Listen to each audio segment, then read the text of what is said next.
चाहे कोई व्यक्ति भिखारी हो या राजा, फर्श साफ करने वाला हो या कविता लिखने वाला कवि, चाहे एक साइंटिस्ट रिसर्च कर रहा हो या एक मजदूर फावड़ा चला रहा हो, यदि वे कॉन्शस होकर काम नहीं कर रहे हैं तो वे सभी एक ही धरातल पर हैं। क्योंकि वे मैकेनिकल हैं, इसलिए उनके जीवन में कभी भी सडन चेंज आ सकता है, जो परिस्थितियों के अधीन अच्छा या बुरा हो सकता है। असल में सभी मैकेनिकल मनुष्यों के सोचने का स्तर एक समान ही होता है, क्योंकि आउटर सर्कमस्टांसेज ही उन्हें अपनी उंगलियों पर नचाती हैं। पांडवों का जन्म राजभवन के बजाय जंगल की गोद में हुआ। उनके पिता को श्राप ने उन्हें महल से दूर कर दिया था।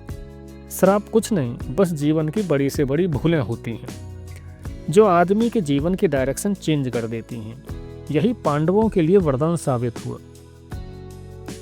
जंगल के कठिन वातावरण ने उन्हें महल के निवासी की तुलना में कहीं अधिक सशक्त, बुद्धिमान और साहसी बना दिया।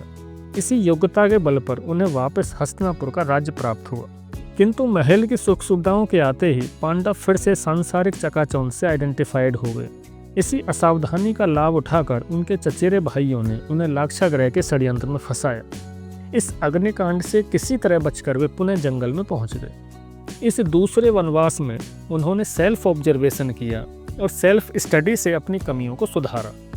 जब हस्तिनापुर को उनके जीवित होने का पता चला तो उन्हें फिर से बुलाया गया, लेकिन इस बार उन्हें खांडवप्रस्थ जैसा बंजर रेगिस्तान दिया गया।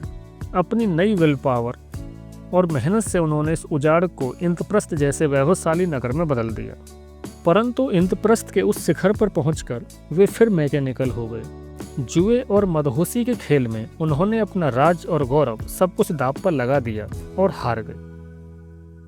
तीसरी बार जंगल पहुंचने पर उन्हें एहसास हुआ कि जब तक आदतों में स्थायी बदलाव नहीं आता, कॉन्शसनेस हायर लेवल पर नहीं पहुंच जाती है, तब तक यह चक्र थमेगा नहीं। तब तक उतार चढ़ाव चलते रहेंगे। उन्होंने अपनी चेतना के स्तर को फिर एक बार ऊपर उठाया, अपनी सेना संगठित की और एक भीषण युद्ध के बाद अपना खोया हुआ राज्य और सम्मान वापस पाया।